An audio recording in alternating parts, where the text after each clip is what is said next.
Hello. Hello, everybody, and welcome and thank you for joining us all for supporting the Restrictive Housing Act bill. I would like to just have a quick moment of silence in remembrance of the people who we've lost behind the walls, and just to keep in mind the people who are living and still suffering for these conditions. So if we could just have a moment of silence, please.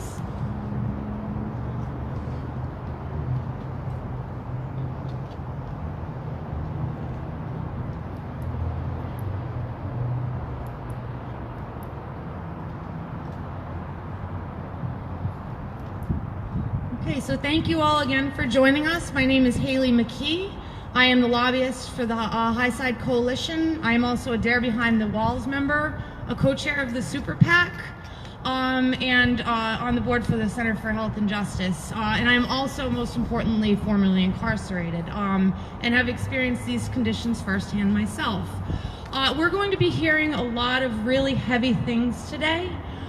People who are speaking at this event who are coming from a place of lived perspicacity, and people that are just listening or reading some of these letters from behind the walls. Just to let you know, we do have mental health support available. If Lisa, if you just wave, and Team Victa, thank you very much. So if anyone feels like as though they need to talk about it, Lisa's right over there for you all. So the speaking program today is going to be consisted basically of directly impacted people who have served months, if not years, in these conditions, lawmakers who will be reading testimonies from people who are currently experiencing these conditions behind the walls, and also experts in the field as to why this kind of reform needs to happen this year. So,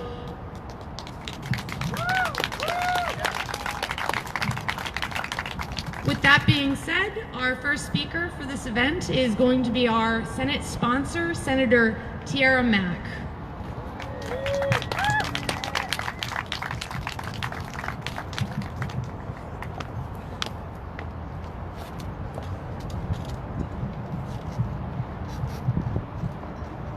Hi, everyone. I am really fortunate that I was reached out to by the coalition. By the coalition to sponsor this important piece of legislation. As someone who has grown up with family members who have been in and out of the prison system, one of the scariest things is knowing you're not sure when the next letter is going to come.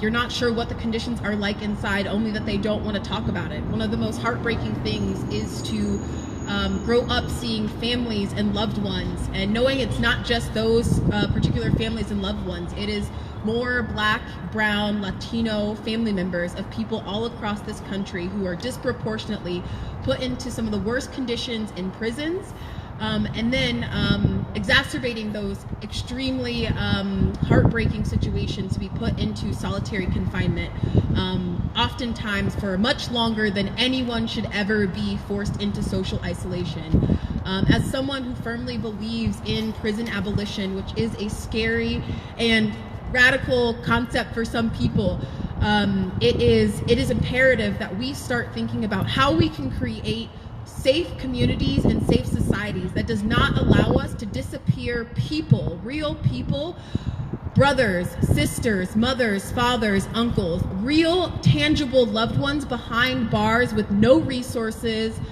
no community supports, and putting them in places like this where they are expected to deteriorate right before our eyes. Prisons, like Angela Davis says, do not disappear people, they disappear problems. The people behind bars are people who have experienced some of the most, if not some of the worst, violences that our country has.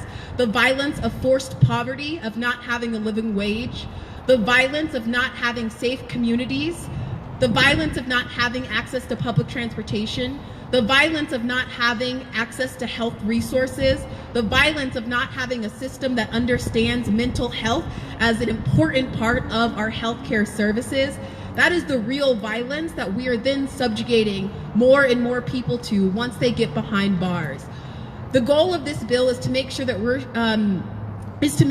we are seeing every single life, every single soul that is behind bars as someone who deserves not only restoration, but that deserves our compassion and to be seen as a real and tangible loved one of someone who has family.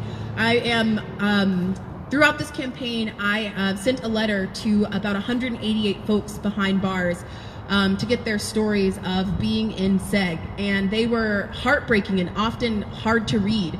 And one of the most repeated lines in the letters from folks who are currently experiencing solitary confinement is, "You won't believe what I'm going through." And the most heartbreaking thing is, all I could think about is, I can imagine exactly what you're going through, because I had to read 40 plus letters of people saying the same exact thing over and over and over again. It was heartbreaking, it was overwhelming, and it's so necessary that we listen and that we learn about different ways that we can make sure we're not only seeing people as autonomous outside of prison, and as we work towards a framework that values and envisions a place where we no longer have systems that hide people and hide problems. We are addressing them in radical and compassionate ways, because the most compassionate thing we can do for our folks behind bars is see them as people and fight for them while we are out here, as well as interrogating and dismantling the systems that currently exist. I'm really proud again to be a sponsor of this legislation, and thank you all for being here today.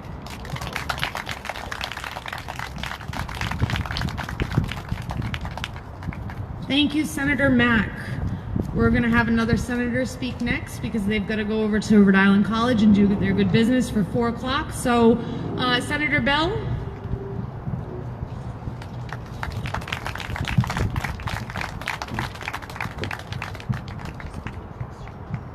Thank you so much, Haley, and thank you so much, all of you, for coming out here. We have to pass this legislation because we need humane conditions in our prisons. Are we going to allow state-sponsored torture to go on in the state of Rhode Island? No. That's right. Because we have a moral duty here. Isolation from human contact does not cause rehabilitation. Isolation from any human contact is torture. It's mental trauma. And we should not be doing that in a moral state. It's wrong, and we need to end this inhumane practice. Now, I'm going to read a letter today from a resident of the high security building at the ACI, someone behind the walls who's been experiencing these conditions. Dear Senator Mack, my name is been redacted. I'm being held at the ACI high security building. I received your letter with the bill. First, I wanted to say thank you. There is someone that cares. Well, let me tell you about me. I've been in solitary for 15 months, got out for 2 months, and was sent back to SEG in November 2020. I'm still in SEG.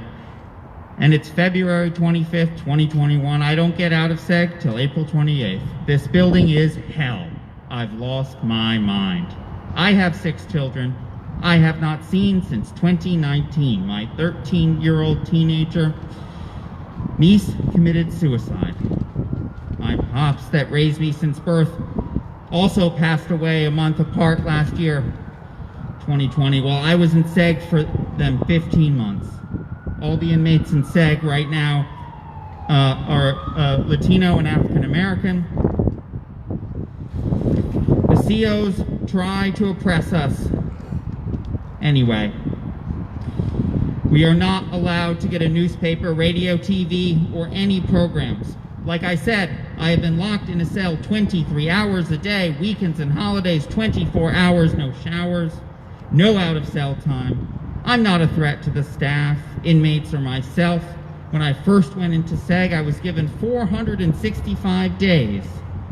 As time went by, being locked in a cell I added to those days altogether. As of right now, I get out in April, I will have 710 days that I served in solitary confinement. I even take meds now for depression, anxiety, PTSD, and whatever else I develop, being locked in for so much time. And all of this because when I was met, I was given a fake pill Percocet. That was fentanyl. I overdosed and was put in seg for not being a rat and telling them where I got the pill. But all that has happened is me being hurt mentally. I don't care how strong you are, how I'm long-term solitary confinement, like I'm doing you one way or another, whether you realize it or not. I'm 6'3", 240 pounds. I'm strong, but I know for sure I'm not fully right now, and that is just a fact, Tiara. You can take my story and put it out there. These people are here, know I'm not a violent inmate, and for me to be locked down, they have to know this is messed up. And the reason is because I criticize the Department of Corrections and have lawsuits on the docket. This has been the worst time of my life. My family has written and called on my behalf, but these people do not care. Another thing, these CO, a captain, lieutenant, assault you with that OC spray, just for not stripping. Whenever you do strip, they tell you to bend over at the waist, with both hands to open your butt cheeks. I will never in my life do such an act, that you're supposed to squat and cough. And the funny thing is, they will spray you if you don't. You can believe that? Get sprayed with OC, not made for humans. When they spray you, they can't even stand the OC. They go hot because put a mask on and everything. Anyway, about the bill, it's perfect, to be honest. We don't need no more or less. I believe this is the best for all inmates. Most of the inmates here are here for a long time, and only because the Department of Corrections does not want people to move around, just a form of punishment. There's so much to talk about and change. I just hope that it's done soon. Well, I believe I wrote more than enough. I hope it helps, and as I said, you can share it with whomever you would like. Thank you for your time. Brother in the struggle. And that's what it's like on the inside of our prison. And now I have something else I have to say. Because there's a director of the Department of Corrections, Patricia Coyne-Fague. And when she was appointed by Governor Raimondo, she was confirmed unanimously by the state senate. And I was one of the state senators who voted to confirm her. And I have to apologize, because after what has gone on under her tenure, I have to say, in retrospect, that was not the right decision. We now have 5 inmates dead, 5 human beings dead. There are human costs here to inhumane management, to negligent management, and I am calling on Governor McKee to bring in new leadership at the Department of Corrections. Leadership that shares a vision of compassion and understands that you are still a human being, even if you may be behind the walls. Thank you so much.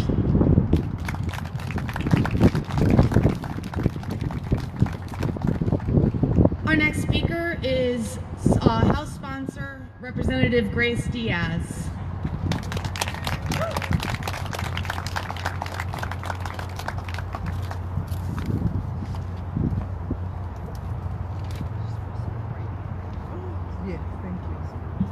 Good afternoon. I would like to thank you for the opportunity to represent those who cannot speak by themselves. But before I do my brief remark, I wanted to thank some of the members of the House and the sponsors and members from the Senate, because without the members of the House and the Senate, we not be able to pass the legislation. So let me thank to Senator Costa, the sponsor in the Senate, Senator Mack, and Senator Bell.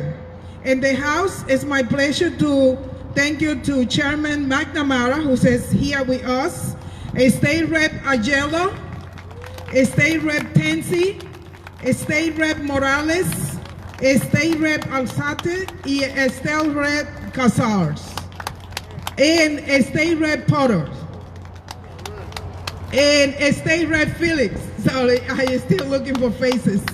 And former State Rep, somebody who advocates for social justice like this, our former State Rep Regenberg. So thank you for being here too.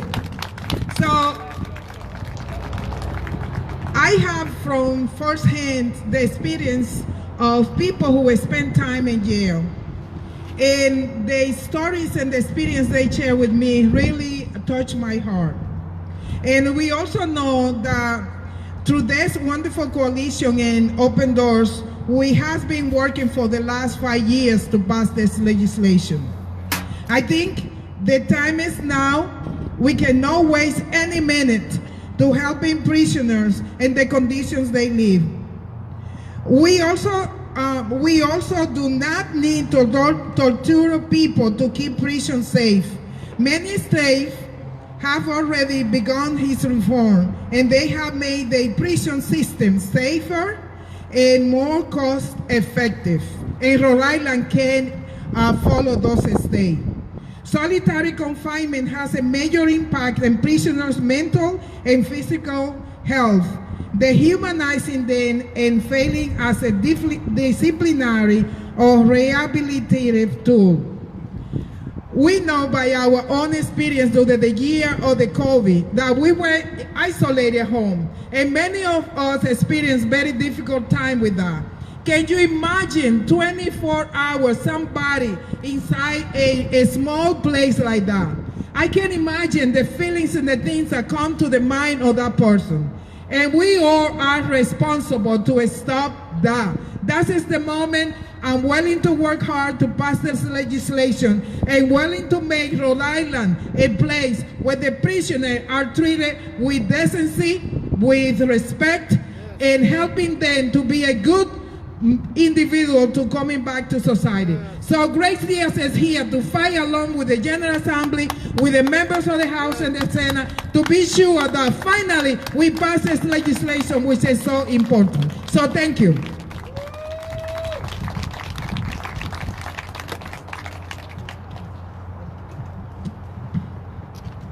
Thank you, Representative Diaz. Our next speaker is Joe Benton, a Dare Behind the Walls member, a minister, and an excellent musician.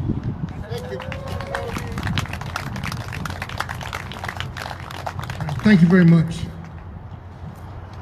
I served a substantial amount of time incarcerated, in fact, a very long time. During that time, I spent years in segregation. And there were times when I thought I was going to lose my mind. It was extremely difficult to exist in such a nasty environment. Finally, when I was able to get out of prison, I found myself several times with tears rolling down my eyes because I didn't know how to adjust with this reintegration process. I was resentful, and I had to get therapy because in my mind, I wanted to pay people back for throwing me in a nasty place and not giving two craps about me. And why should I respect people when they didn't care for me? But through therapy and my faith in God, and I still go to therapy, I'm struggling to maintain a normal, whatever that is, life. Hopefully, with the support of members of Dare and Behind the Walls, I can continue this reintegration process and hopefully be better for it. But I've got scars from the years that I spent locked. And this is interesting because the cell is much smaller than this. And as time goes by, it gets even smaller. And when the correctional officers feed you, if you don't get up in time to catch your tray, it'll slam up against the wall and just flip over. So you can't even have a decent meal. So with that, I'm not going to talk long. I said I wasn't going to talk long, and I promised that I wouldn't. But boy, did I have resentments when I walked out that building. I had some serious resentments. And the tears I cried was because I could not function. With that, I'm going to sit down and thank you for allowing me to speak.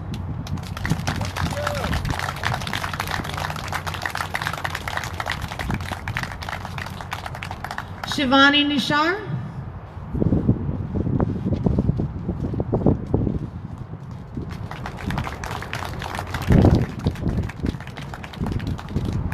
Hi everyone, my name is Shivani. I am a pen pal to folks on the inside, and today I'll be sharing the words from Mr. Ferrio, who asked for his letter and his name to be shared today. Dear Senator Mack, during my first several days in this building, an officer walked by my cell holding eye contact, as did I. He asked if I had a problem. I asked if he had a problem. He walked away. I went outside shortly after. He went in my cell and tore it up.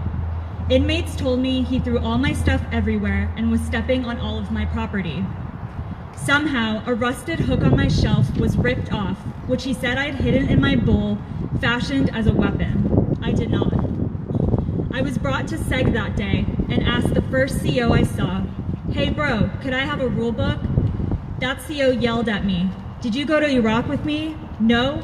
Don't fucking call me a brother." For the rest of the night, that CO walked by every hour, throwing ripped out pages of the rule book into my cell. That CO also turns out to be a parole officer. Because of this experience, I pleaded guilty at the board, afraid of the authority which is supposed to watch over me. I received 30 days SEG and 90 days status.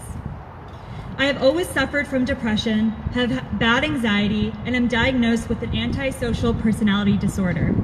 I was abused sexually as a child, surrounded by alcoholics and drug addicts, which led to my own extreme drug and alcohol use at a very early age.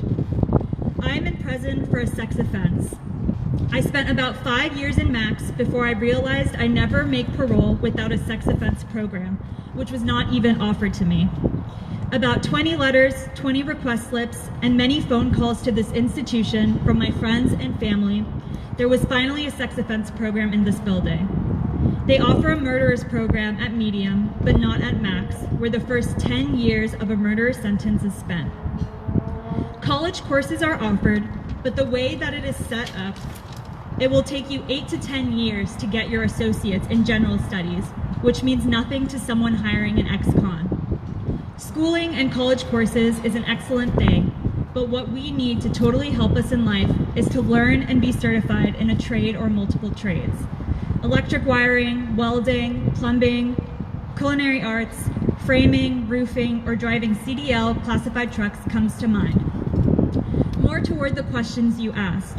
People, not inmates, real people are placed in segregation for things like too many stamps, not wearing socks, gambling, horse playing with a friend, verbal disagreements, altering electronics and magazines.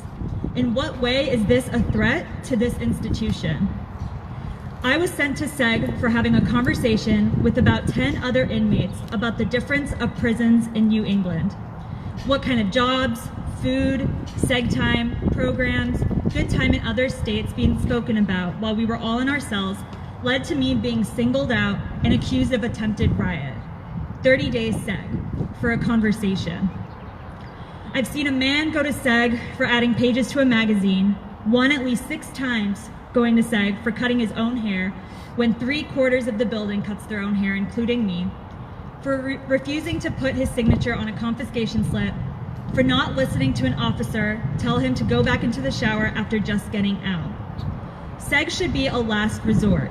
No radio, TV, programs, religious services, commissary food, long interaction with other people, no tablet or drawing supplies. To the average person, this may seem like no big deal, but 20, 30, 60 days of this, it breaks you down.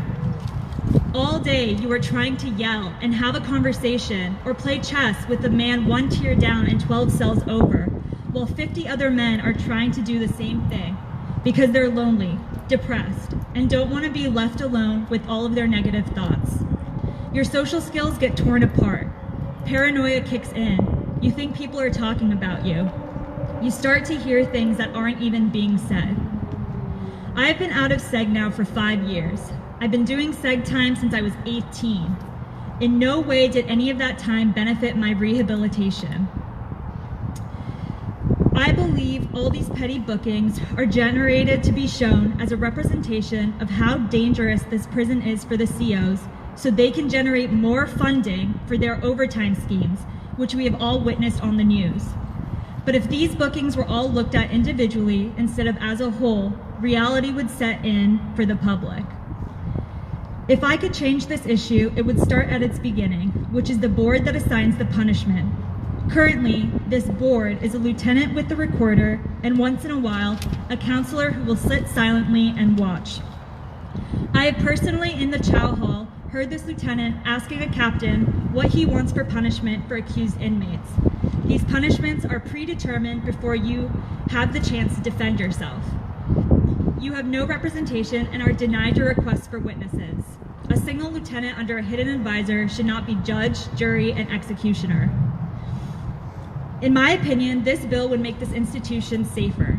It would bring attention to the root problem of the person in SEG and provide the assistance to address these problems. Shorter SEG sentencing would prevent worsening mental health issues.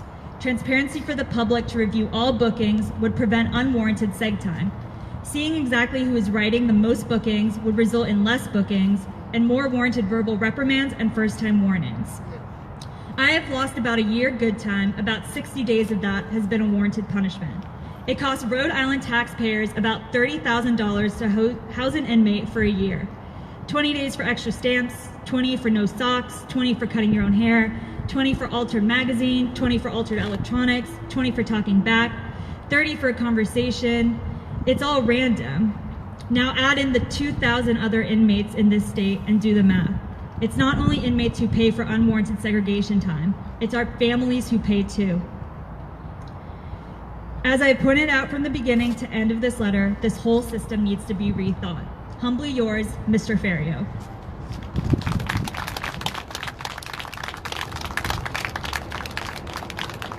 Our next speaker is Tara Dorsey, a community health worker, peer recovery specialist, and person in long-term recovery.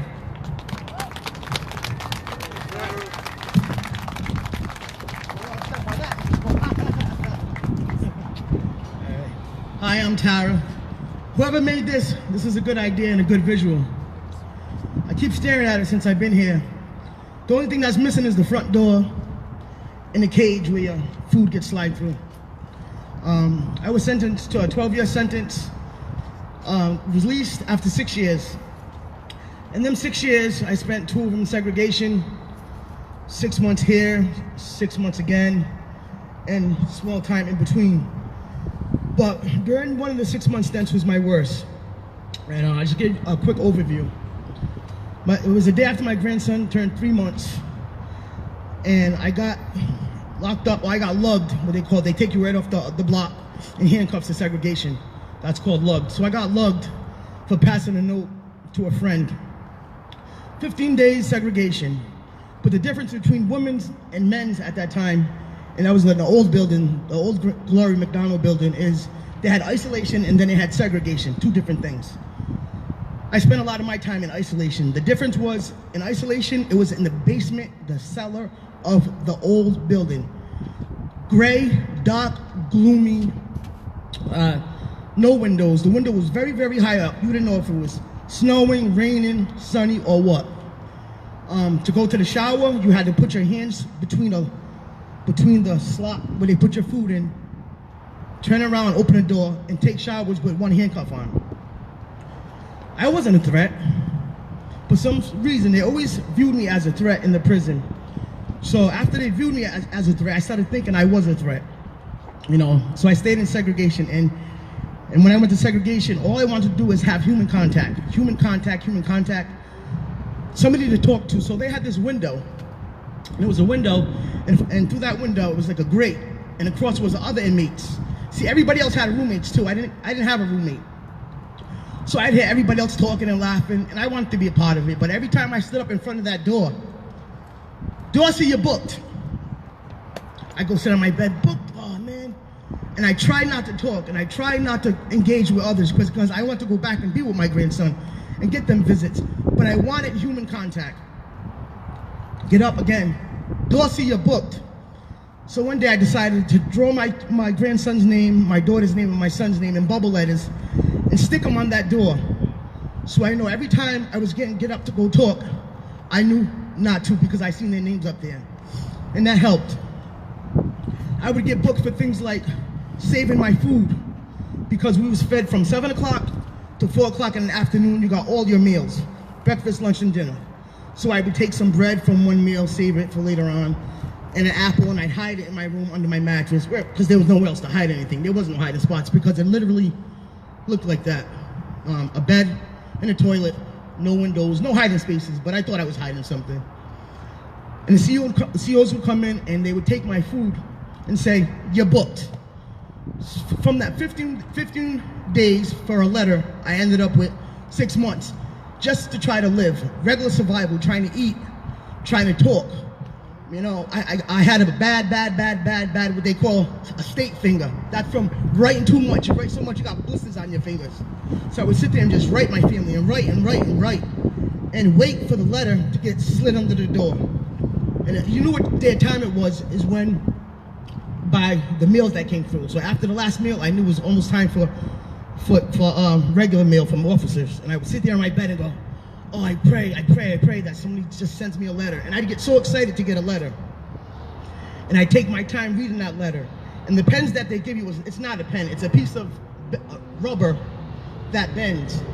And it hurts to write, you know? And just to think about all the brothers and sisters who are just still in there for minor things and losing their mind and just listen to women scream all night. When I say scream, from 7 o'clock in the morning to 24 hours, just scream because they were losing their minds because they had no human contact, you know? And it just hurts. And that's why I want to use my voice today. And thank you for listening. And I just, you know, if this story touches a senator's heart or anybody else's heart, please. And if I ever need to be speaking again, I'll be here. Thank you.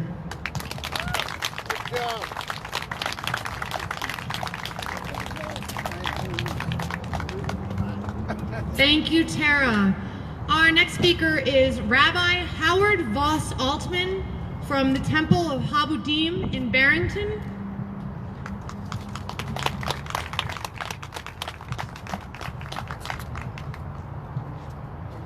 I'm good. Thank you, Joe. Thanks, everyone, for being here, and especially to all of our state representatives and to Haley and all the folks from all the folks who have been incarcerated and who bravely are here to speak out against this injustice. In the book of Genesis, in the creation story, God speaks. I don't know, it's not really clear who God's speaking to, but God is just speaking. And God is watching Adam on the earth, and he's walking around by himself. And God recognizes and says, it's not good for man to be alone. Those are God's words. One of the first things that God actually says in the Bible. And the recognition of that statement is often interpreted as, well, what it means is that you're supposed to have a spouse or a partner. But in fact, what it actually means is that we were given this gift of speech, and as a result of this gift of speech and communication and understanding, we were given the gift of being social animals. And the act of depriving someone for months and years at a time of being near someone or conversing with someone or exchanging with someone or just letting you know that you're alive and that you have feelings and thoughts and concerns. The act of doing so is the most inhumane thing you could possibly do. And it is a scourge, an absolute scourge on this state, which is supposedly representing liberty and dignity of each person, to have a system of punishment that is so grossly disproportionate.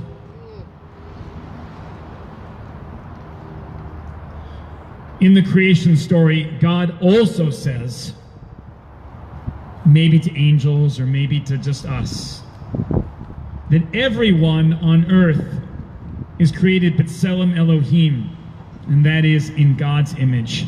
How can it possibly be anything less? And how can it possibly be that we have so little respect for our fellow human being that we could treat them in such a vengeful and disgusting manner? We need to be ashamed, because this isn't justice, this isn't dignity, this isn't compassion, this is just pure vengeance, and it needs to change.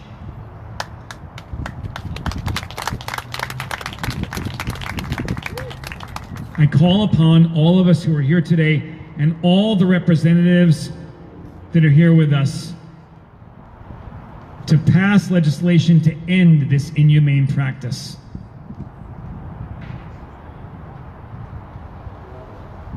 When we recognize that the purpose of our existence is to be compassionate, is to be thoughtful, is to reach out our hands to others who are most in need, and say to those people, you are my brother, and you are my sister, and because of that, we will treat you with dignity and compassion.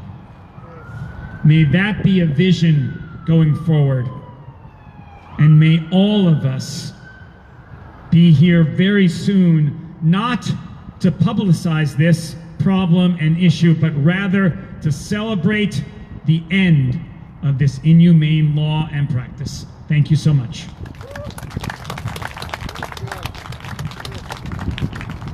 Thank you, Rabbi. Our last representative speaking today, because they've got to go and do some good work, is Rep. Cesar.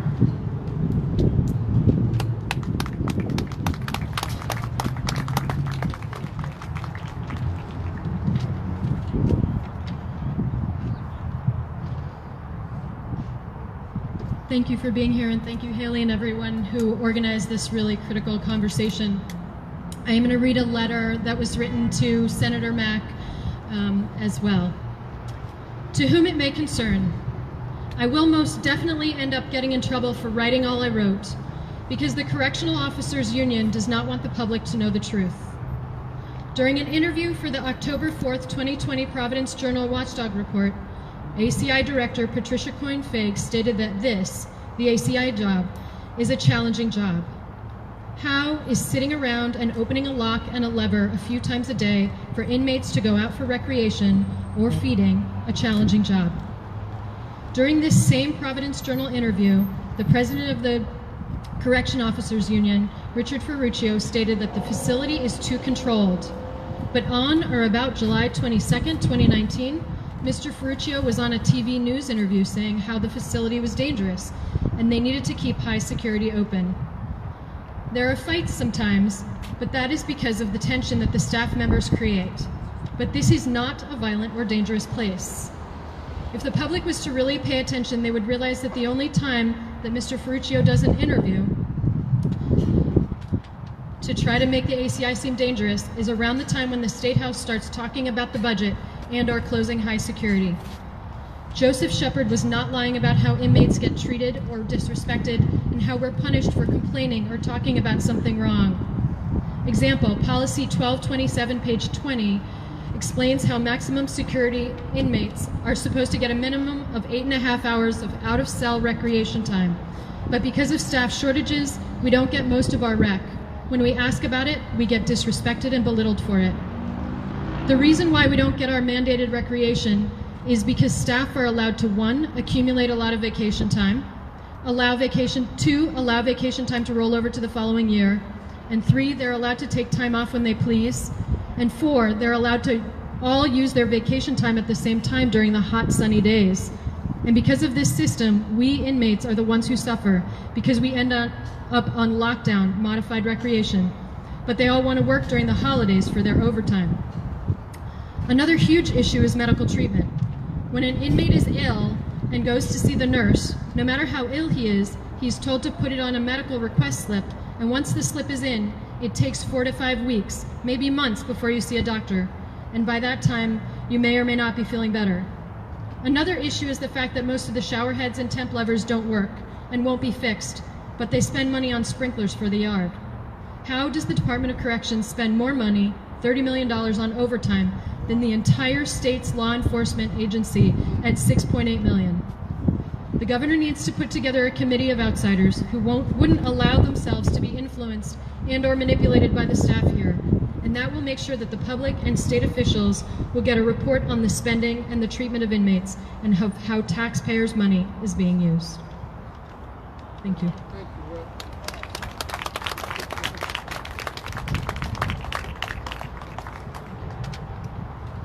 Thank you, Representative Cesar. Our next speaker, who goes by the name of, his name is Joseph Shepard, and Whitewater.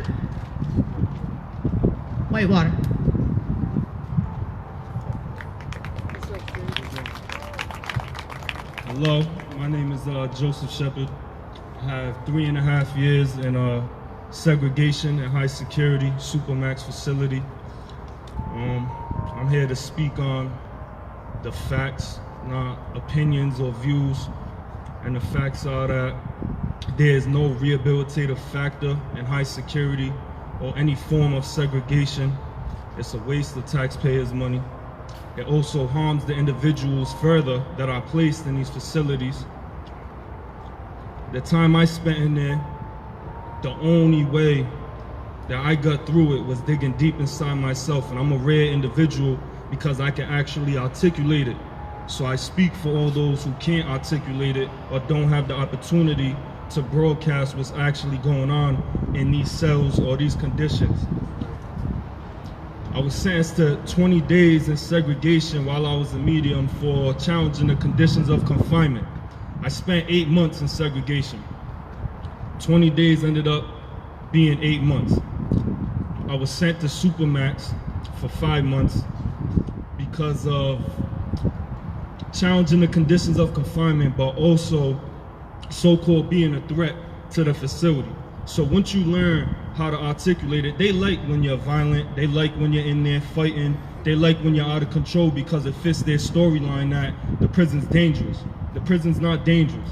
If you look at the facts are that most of the individuals in there have severe mental health issues. 66% of the population has severe mental health issues, which led them to be there. And the COs, correctional officers, wardens, directors, they don't have the means to help those individuals that need that mental health treatment. They don't want to help them because, once again, we're job security. So the longer they can keep us in there, you know, that's beneficial for them. You're either on one side of the fence or the other. So before I get into my specific time in segregation and high security, I want to say some more factual things. Most of the people that are in these prison systems are minorities. Minorities that come from Providence, Pawtucket, and Central Falls. Most of the people that work there are not from these communities. They're from Narragansett, Little Compton, East Greenwich, etc., predominantly white communities.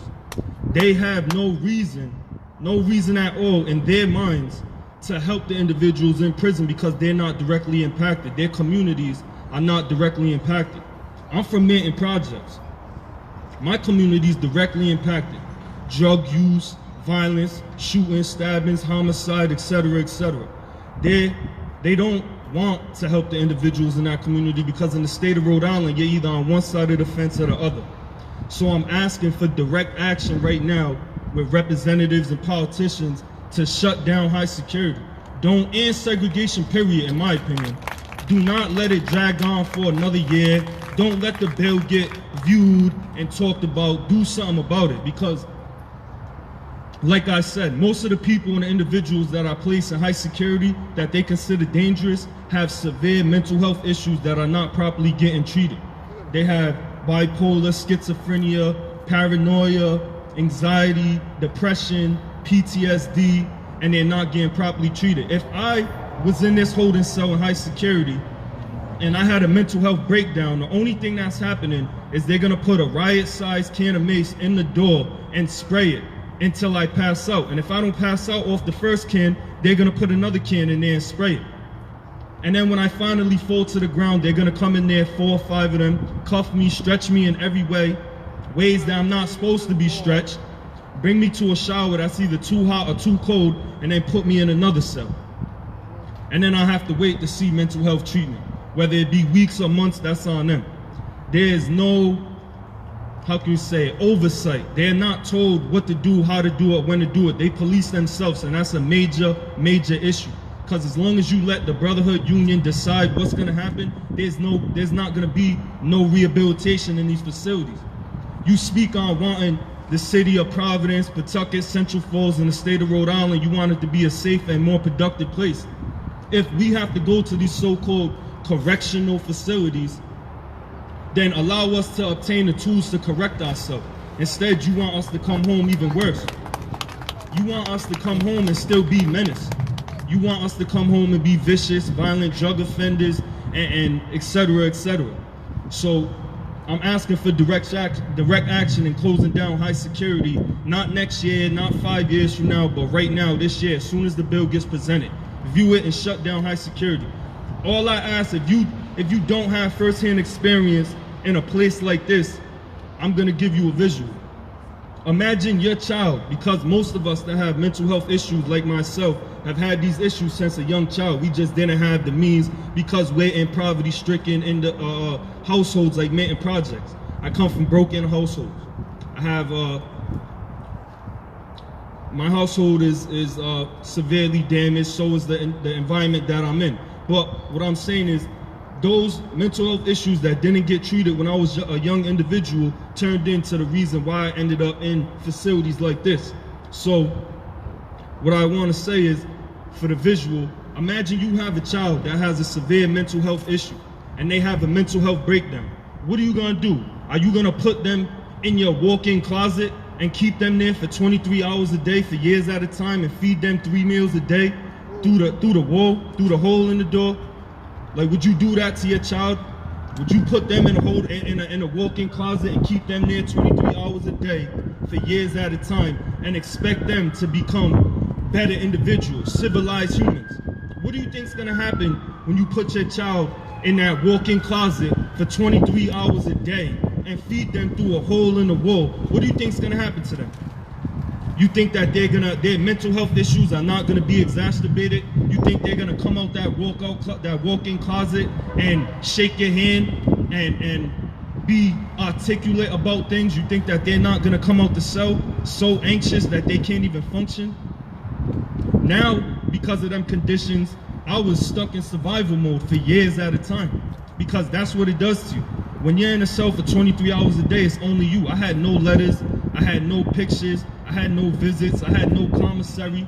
My family wouldn't come and visit me in high security because you got glass, plexiglass, and whenever they come, you're seen as a lion from Roger Williams Zoo. You're looked at as an animal. So all I'm saying is, I've watched people literally hurt themselves, cut their eyes open, etc., just to get medical attention because they had a wisdom tooth issue. So what I'm saying is these facilities are not operational. They don't hold no rehabilitative factor. If you look on it financially, you're spending $120,000 per year for every inmate. That's tax dollars going into this. But the bigger picture is, if we want to rehabilitate our sons and our daughters if we want to uplift our communities and make Rhode Island in general a better place to be, a better place to live, then close down places like Supermax and high security. Get rid of segregation altogether. So thank you for your time, and I hope that my message got across to everyone here. I appreciate all of you, and I expect and I call for direct action. Close down high security and end solitary confinement in the state of Rhode Island. Thank you, and have a nice day. Thank you. Thank you, Joe. Our next speaker is Aaron Bragenberg, who is a former state representative who fought to pass legislation to end solitary confinement and led a 2017 study commission studying its harmful effects at the ACI.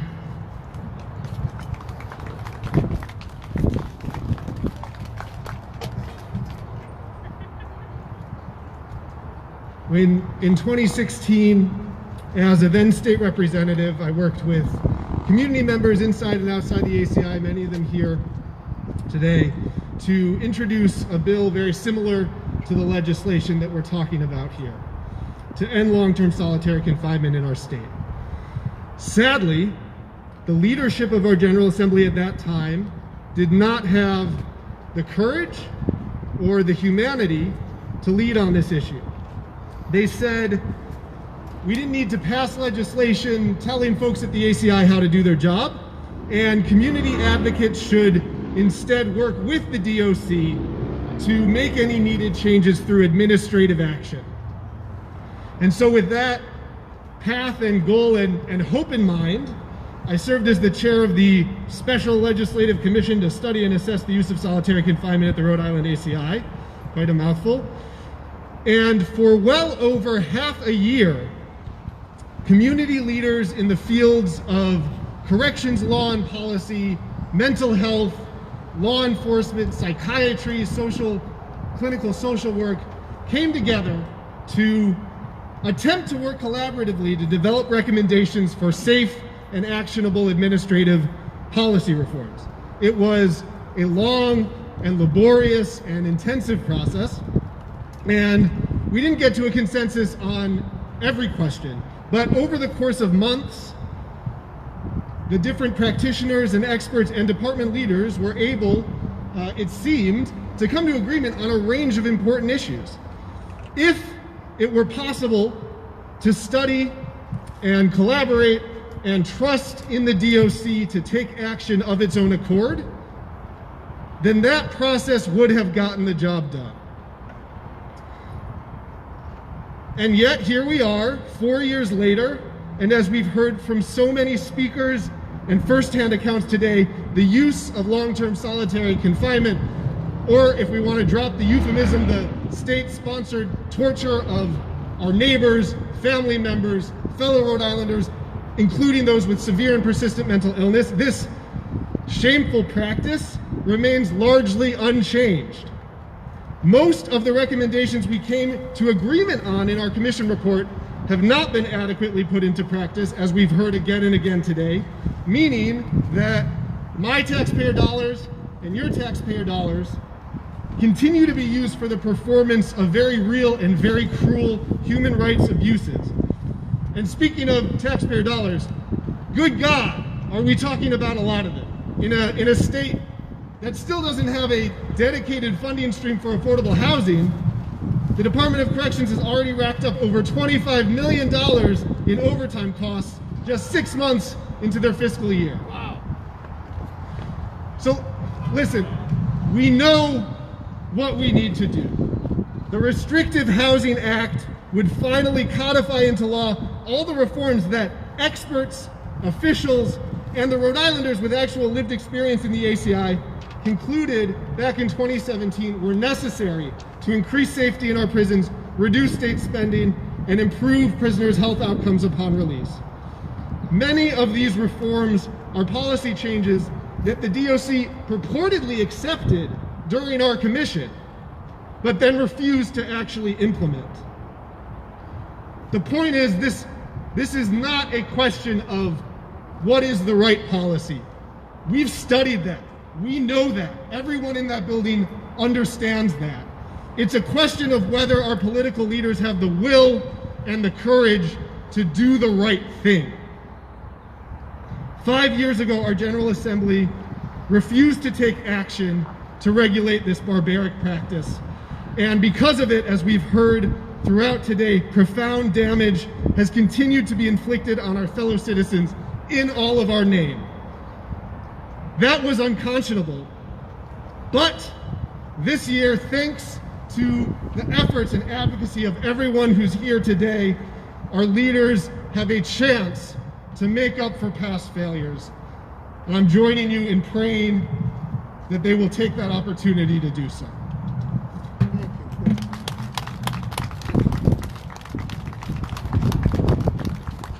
Thank you, Aaron. And next is Mark Gonzalez, a depression and suicide prevention advocate, a DARE community advocate activist, and a member of the formerly incarcerated union.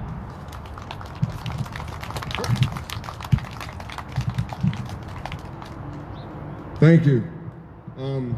As she said, yes, I'm someone that's formerly incarcerated, and I stand here today with college credits through a reentry program for Roger Williams College. I've participated and supported bills that have passed for things that help our communities and people that were formerly incarcerated to be rehabilitated. I today work with people with mental health issues and addiction, and all that wouldn't be possible if I wasn't out and if I didn't get the necessary help that I needed. Which brings me to, while you're incarcerated and you're put in a segregation, you're separated from the general population, which while incarcerated is basically society. There's a lack of empathy and a lack of humanity while you're locked down for 23 hours a day. I found myself reading the ingredients on like bottles of powder and the ingredients of the toothpaste, just to have something, you know, to read to kind of construct my mind, so I wouldn't sit there and just be in my own head. The lack of opportunity to receive whatever the prison has to offer for rehabilitation, the lack of communication with family, and receive support from what religion and way of life that you live, the lack of medical and or lack of mental health attention to address the necessary needs to address my mental health issues. The injustice to pay my debt to society for the term of my incarceration so I can correctly address the reason I was sentenced for my drug charges, which are medically recognized as a medical diagnosis. So, you know, I'm incarcerated inside a cell 23 hours a day, and I'm already going, prior to being there, having mental health issues. You know, the trauma that I went through as a child growing up, and now all of that is just sitting in my head while I'm staring at these walls. Excuse me. It was so bad that, pardon me, it was so bad that there was a nickname for segregation in one of the other units, and it was called the Green Monster.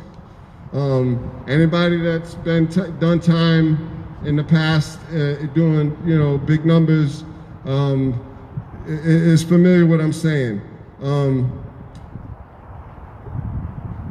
You also, while you're in the segregation unit, you're not able to utilize the ability to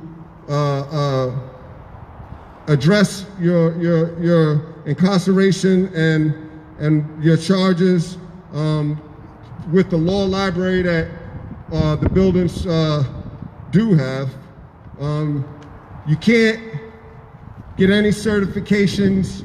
You can't participate in any kind of classes, which, you know, is what we went to prison for, to pay our debt to society and to correct ourselves and come out as better, productive citizens in this state of Rhode Island.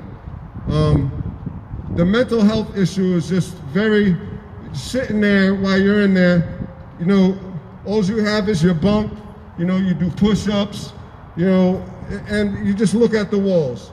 And I just like to just keep, while you're here, just keep looking at this cell that was constructed, because it's not even as bad as, of course, when you're inside there.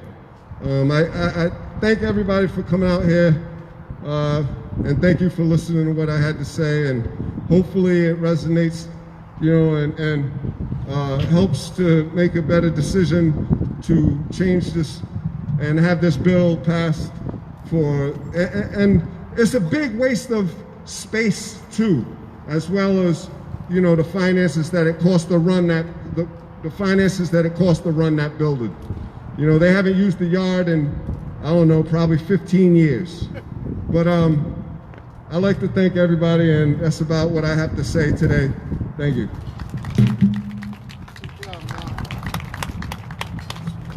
Thank you, Mark. And next speaking is Nick Horton, Co-Executive Director at Open Doors, on behalf of Roberta Richmond, who unfortunately can't be here out of COVID precautions. Roberta worked at the Rhode Island Department of Corrections for 33 years.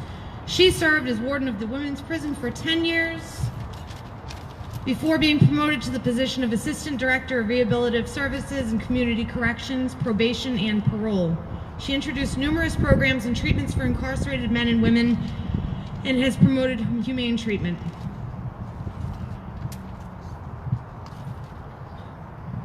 Hi everyone, thanks so much for coming. One testament to the strength of this campaign is the broad and diverse support it has from all the different types of people you've heard speak today, to someone like Roberta Richmond, who was a warden and assistant director, and other staff at the Department of Corrections, correctional officers themselves who have come out in support of this legislation. Roberta, and I'll just read part of her letter, said, "Throughout my career, I have always had grave concerns about placing prisoners, many of whom suffer from mental illness, in segregation units or entire buildings dedicated to restrictive housing, such as the High Security Center of the ACI. Many prisoners classified to this particular facility spend months or even years locked in small cells with minimal human contact. As assistant director, I spent time in these units and facilities visiting with prisoners and observing the lives they lived there with minimal programming.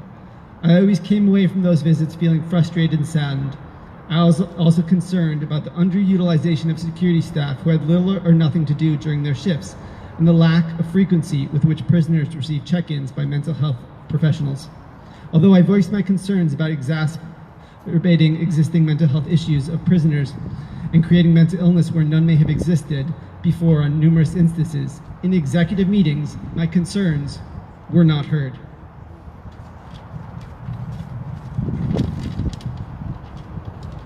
Advocacy for maintaining high securities operations was strongly promoted by the Correctional Officers Union, who exerts great influence among those in political power and uses its considerable resources to promote the operation of high security to their advantage. As a result, all previous efforts to close the unit during my tenure were rejected by the General Assembly.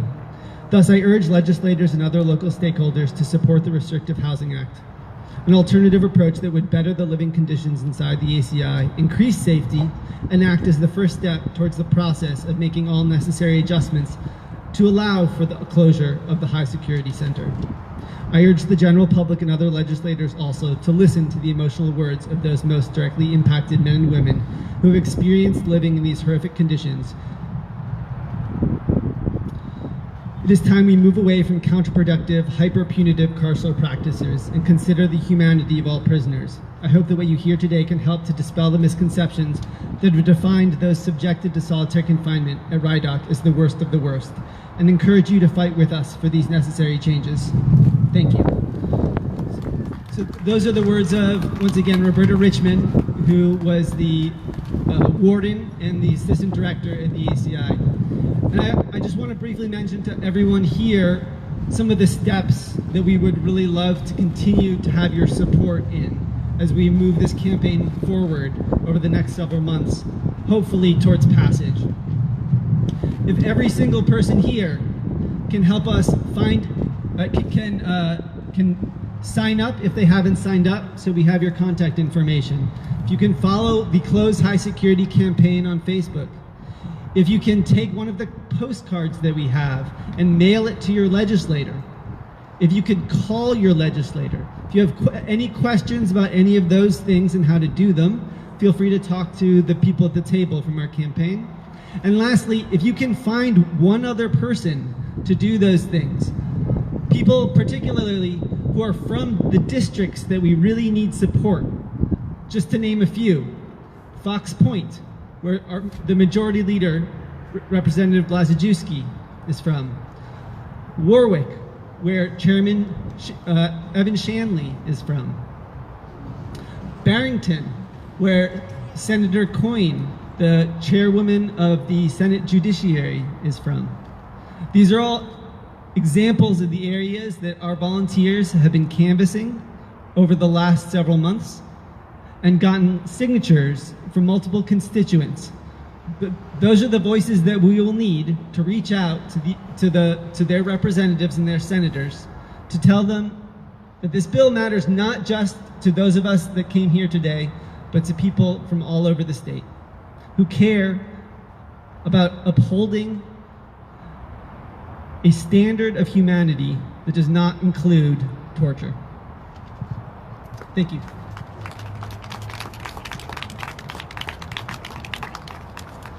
Our last speaker is Natalia Friedlander, who is an attorney from the Center for Justice. So I wanted to address folks who are hearing these stories for the first time, who came here with an open mind, maybe skeptical, because the people here who've spoken, many of you out there, you've lived this, you know this better than anyone, and you know exactly what needs to be done. But there are many people who come into this with questions, and I hope those questions are now, what can we do about this? And what should we do about this? And these are the exact same questions that Rick Ramish was asking himself when he took over as the director of the Colorado Department of Corrections. And he was appointed director because his predecessor, Tom Nichols, had been murdered outside his home by a recently incarcerated person who had spent 7 years in solitary confinement. And Rick Ramish did the courageous thing, and he said, let's take a look at our solitary confinement practices. Let's take a look at our disciplinary confinement practices and see what was it that led us to so deeply harm someone that they would do such a thing. And they did. And what he found was jarring. He said the practice, solitary confinement, was pervasive because it was considered reasonable and effective. It was neither. In practice, long-term isolation punished people in a way that not only lacked humanity, but sense. And when a program lacks both sense and humanity, the results are as clear as they are disastrous: dehumanization and harm. And so they decided to change things. And they were one of the first states in the United States that actually undertook a wholesale reform of their solitary confinement practices.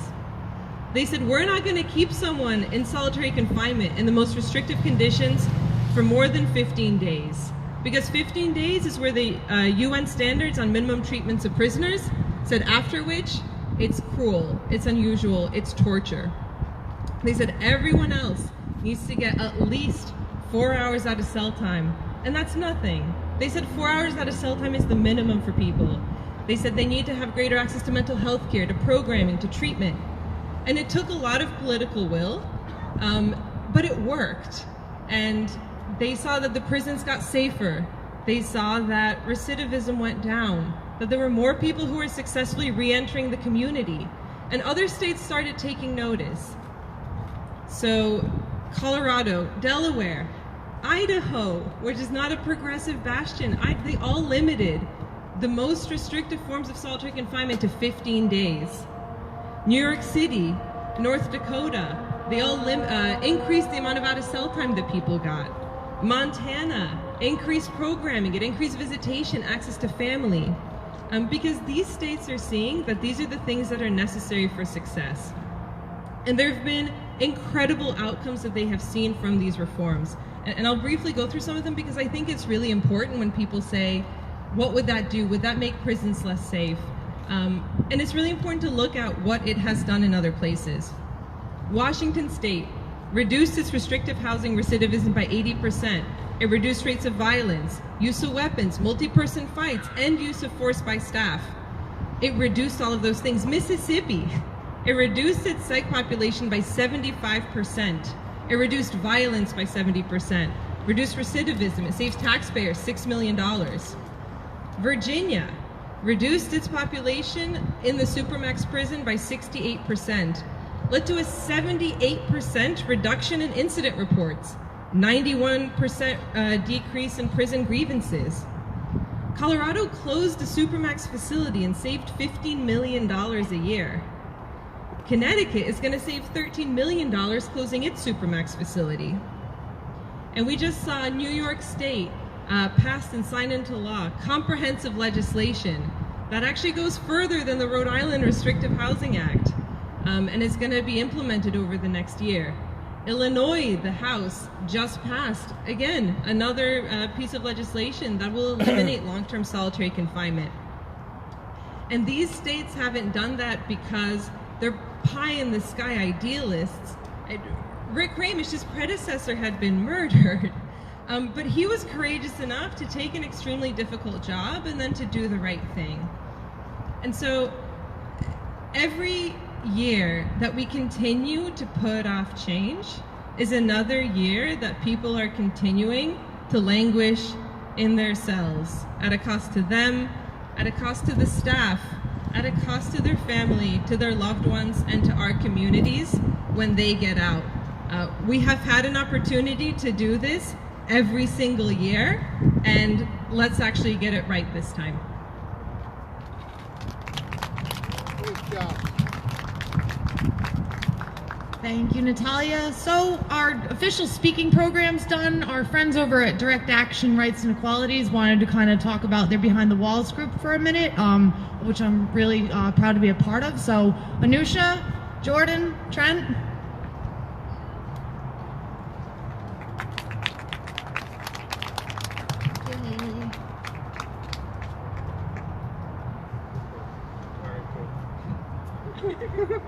Hi y'all, my name's Jordan.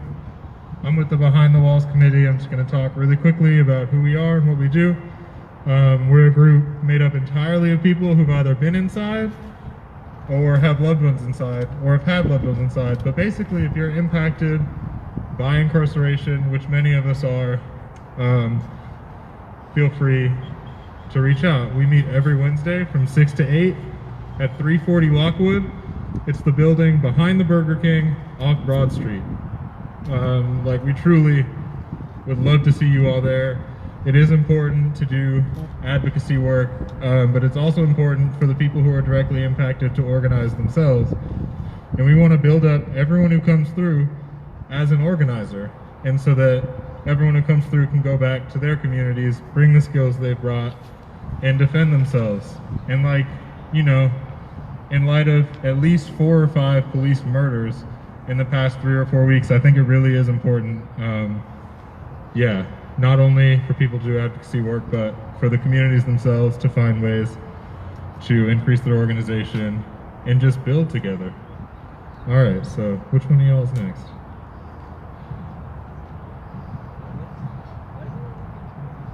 One more thing. Wait, are you gonna talk about probation?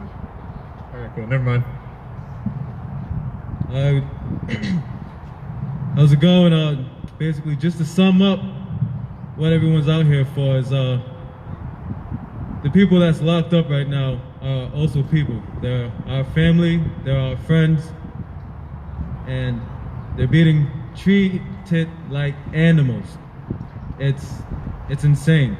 that we're supposed to be the leading country, USA, and this is the example we set. You understand?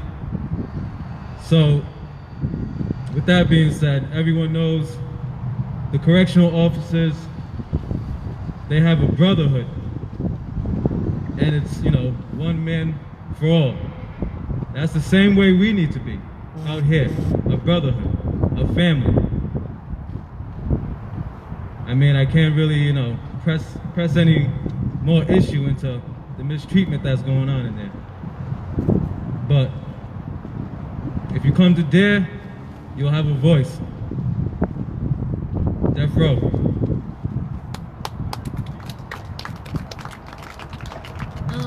So tomorrow we'll be talking about the Brotherhood. If you come to the meeting tomorrow night, we're going to be talking about how we're going to be targeting them. That's sort of like our next goal in that campaign around the conditions at the prison. And we also have introduced a bill around probation reform. So right now, if you are on probation and you get a new charge, you automatically go to jail for 10 days. So it totally fucks up people's lives.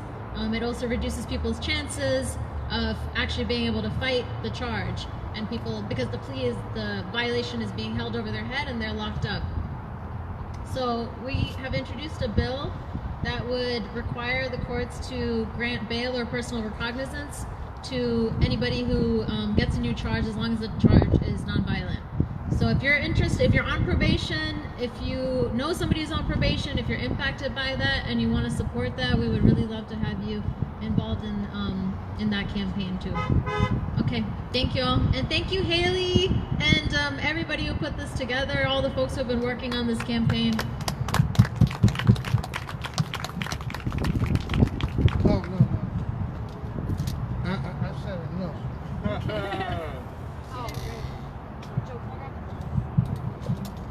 One more thing, folks, for whoever's left, we have pizza on the table. Please help yourselves. Thank you all for coming. And we're also going to be having an event in May.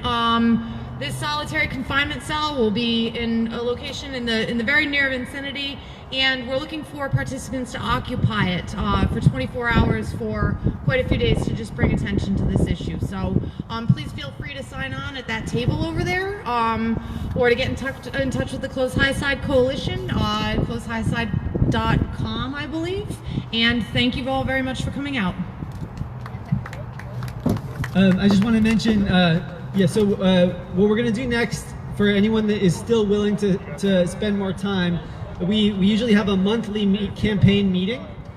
So while people eat pizza, we want to take the opportunity to come together with whoever still is interested to talk about basically how we can work together to continue to move this legislation. To just follow up on what Haley said, to make sure everyone understands it, we are looking for people to sign up for shifts to be inside this cell. So if it's an hour, if it's 2 hours, anything that you'd be willing to do, we're trying to use that as an opportunity to show people what it's like to actually be in this, to show the public what it would be like to be in this. So we have a sign up for that as well here. So we have some chairs. We'll make a little circle, and anyone that just wants to hang out and talk about next steps, thanks for joining.